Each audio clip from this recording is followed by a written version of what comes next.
I'm Sophia, and I'm very happy that you are spending some time with us today. And I'm Jake. It's always a pleasure to have you here. Maybe you're relaxing at home, driving to work, walking through your neighborhood, or enjoying a quiet evening with a cup of tea. Wherever you are, we hope this conversation helps you feel calm while also improving your English naturally. Today, we have a topic that almost everyone experiences. We're going to talk about something we do every day, but many English learners still find difficult. Today's topic is talking about yourself in English. We'll use clear, natural English that is comfortable for B1 to C1 learners. We want you to enjoy the conversation while learning useful vocabulary and expressions. As always, don't worry if you don't understand every single word. Try to relax and follow the overall meaning. Listening many times is one of the best ways to become familiar with natural English. Before we begin, here is a simple question for you to think about while you listen. If someone you just met asked you, "Can you tell me a little about yourself?" what would you say? You don't need to answer right now. Just keep that question in your mind. Many people think this is an easy question. But when the moment actually comes, it can suddenly feel surprisingly difficult. You know your own life better than anyone else, but finding the right English words can be challenging. Sometimes people become nervous because they want to sound interesting. Sometimes they worry about making grammar mistakes. And sometimes they simply don't know where to begin. They might think, should I talk about my job, my hobbies, my family, my personality? The good news is that there isn't only one correct answer.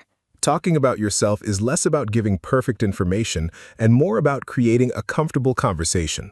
Exactly. You're not giving a speech. You're simply helping another person get to know you. And that's something we can all practice. Jake, let me ask you something. Of course.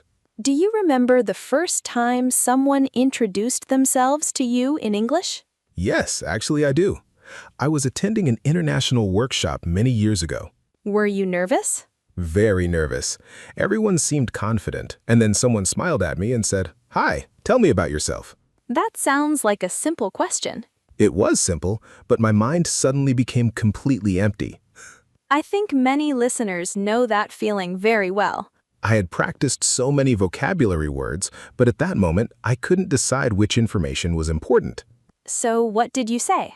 I think I started 3 different introductions before finishing one sentence. That sounds very human. Eventually, I said, "My name is Jake. I work in education. I enjoy reading and traveling." It wasn't exciting, but it worked. And probably the other person wasn't expecting anything perfect. Exactly. They simply wanted to have a conversation. That's an important lesson. Many learners imagine they need an impressive introduction. But most people just want something honest and natural. Let me tell you about one of my experiences. I'd love to hear it. A few years ago, I joined an online language exchange. That sounds interesting. Before every meeting, I spent almost 30 minutes preparing how I would introduce myself. 30 minutes? Yes, I wanted every sentence to sound perfect. And what happened? The first person I met smiled and asked, "So, what do you enjoy doing on weekends?" That's different from the introduction you prepared. Completely different. Suddenly, all my preparation disappeared because the conversation became natural instead of planned. That's actually a good thing. Yes, I realized that real conversations don't usually follow a script. They move naturally from one topic to another. That's why it's better to learn ideas than memorize long paragraphs. Because if you only memorize, one unexpected question can make everything disappear. Exactly. So today we want to help everyone become more comfortable talking about themselves naturally. Let's begin with something very simple. When people ask you to introduce yourself, they usually aren't asking for your entire life story. They're simply looking for a starting point. You can think of your introduction as opening a door.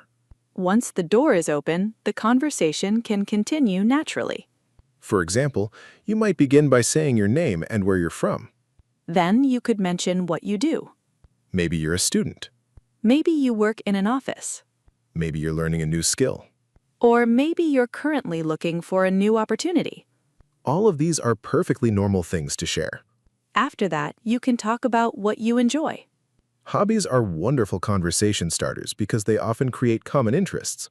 Imagine you say, I enjoy hiking. The other person might also enjoy hiking. Then the conversation naturally becomes easier.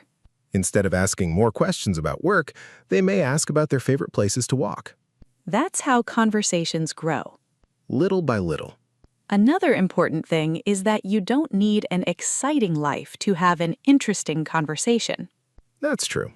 Some people think they need unusual adventures or dramatic stories. But everyday experiences are often the easiest topics to discuss.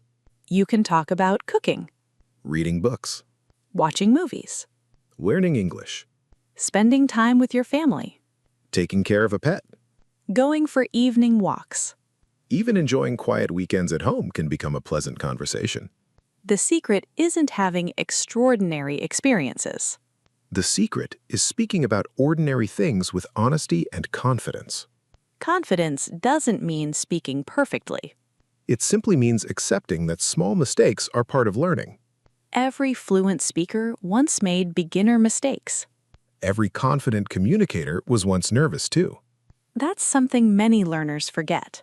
They compare their first steps with someone else's years of experience. Instead, it's better to compare yourself with the person you were last month. If you've learned a few new expressions, understood a little more English, or spoken a little more comfortably, then you've already made progress. Progress doesn't always feel dramatic. Often it's quiet, steady, and almost invisible until you look back and realize how far you've come. And perhaps that's one of the nicest parts of learning a language. You slowly become the person who can comfortably tell others who you are. One thing that surprises many English learners is that talking about yourself is not only about giving information, it is also about building a connection with another person. That's true. When someone asks you questions about yourself, they're usually trying to understand who you are, not testing your English.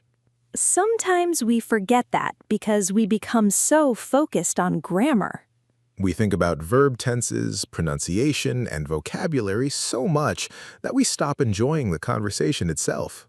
But real communication is about sharing ideas. Exactly. If your message is clear and friendly, people will usually understand you, even if your English isn't perfect. Jake, let's imagine we have just met at a coffee shop. Sounds good. I'll start. Go ahead. Hi, I'm Jake. Nice to meet you. Nice to meet you too. I'm Sophia. So, Sophia, could you tell me a little about yourself? Sure. I enjoy learning languages, reading books, and creating educational content. I also love spending quiet mornings with a good cup of coffee. See? That already gives me several things to ask about. Exactly. You could ask about languages, books, or coffee. Instead of ending the conversation, your answer creates new possibilities. That's why details are so useful. Many learners answer with only one or two words. For example, someone asks, "What are your hobbies?" and the answer is simply reading. That's correct English, but the conversation stops very quickly. Instead, you could say, "I really enjoy reading history books because I like learning about different cultures." Suddenly, the other person has something interesting to respond to. They might say, "Really, what's your favorite history book?" Or they might tell you about a country they recently visited. A good conversation is like playing catch with a ball. You throw an idea to another person. Then they throw another idea back to you. If you only give very short answers, it's difficult to keep the game going. Another common question is, "What do you do?" Some learners become nervous because they think this question is only about work. But it can include many situations. If you're a student, you can simply say that you're studying. If you're working, you can briefly describe your job.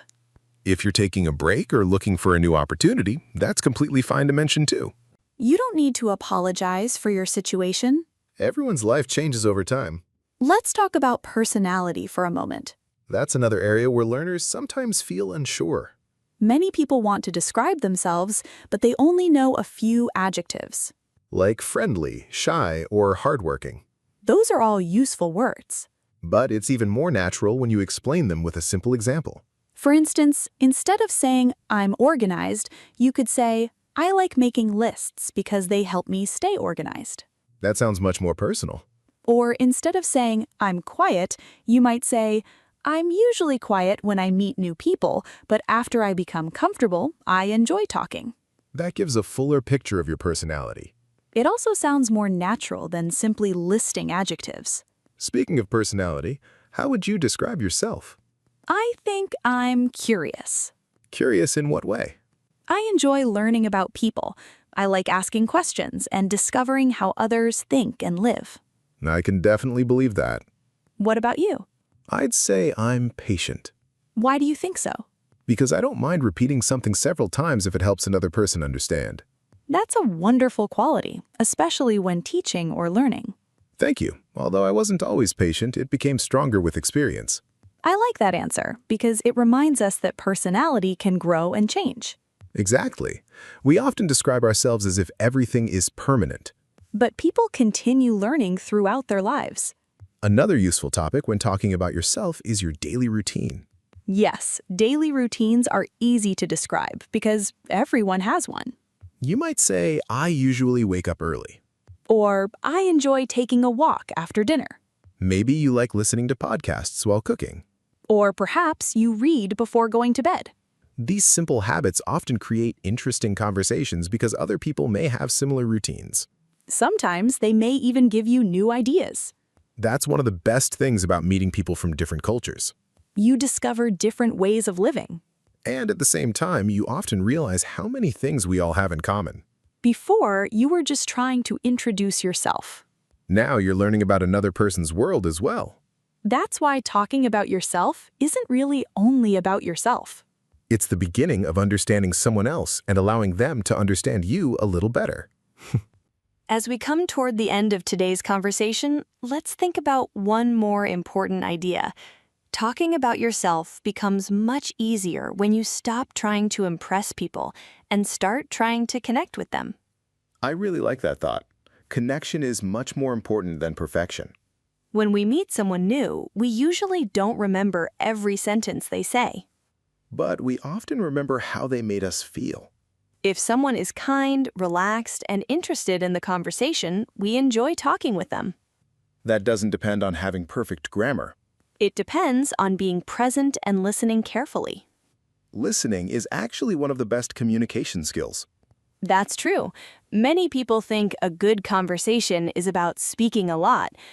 But good conversations usually have a balance between speaking and listening. If someone asks you a question, answer it honestly. Then you can ask them a similar question. For example, if someone asks, "What do you enjoy doing in your free time?" You might answer, I enjoy photography and going for long walks. What about you? That simple question keeps the conversation moving naturally. People usually appreciate it when you show interest in their lives too. Let's imagine another situation. You're attending an international event for the first time. You don't know anyone in the room. At first, that can feel uncomfortable. But then someone smiles and says hello. Instead of worrying about saying everything perfectly, you simply begin with a friendly introduction. You share your name. You mention where you're from.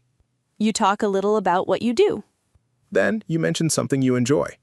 Suddenly, the conversation feels natural. Not because your English became perfect in 1 minute, but because you relaxed. Confidence often grows while we're speaking, not before we begin. I think that's something every language learner should remember. Me too. Sophia, if you could give our listeners one piece of advice about introducing themselves in English, what would it be? I would say this: don't memorize one long speech. Instead, become comfortable talking about different parts of your life. That's practical advice. Learn how to talk about your work, your studies, your hobbies, your family, your goals, and your daily routine. Then you can combine those ideas naturally depending on the conversation. Exactly. Real conversations are flexible. My advice would be to practice out loud. Even when you're alone? Yes, you can speak while making breakfast, driving, or walking outside. That's a great habit. The more often you hear your own English, the more comfortable it becomes. At first, it may feel a little strange. It did for me. For me too. But after some practice, speaking aloud starts to feel completely normal. Another helpful idea is to remember that your story is always changing. That's a beautiful way to think about it. The person you are today will not be exactly the same person next year. You'll learn new skills.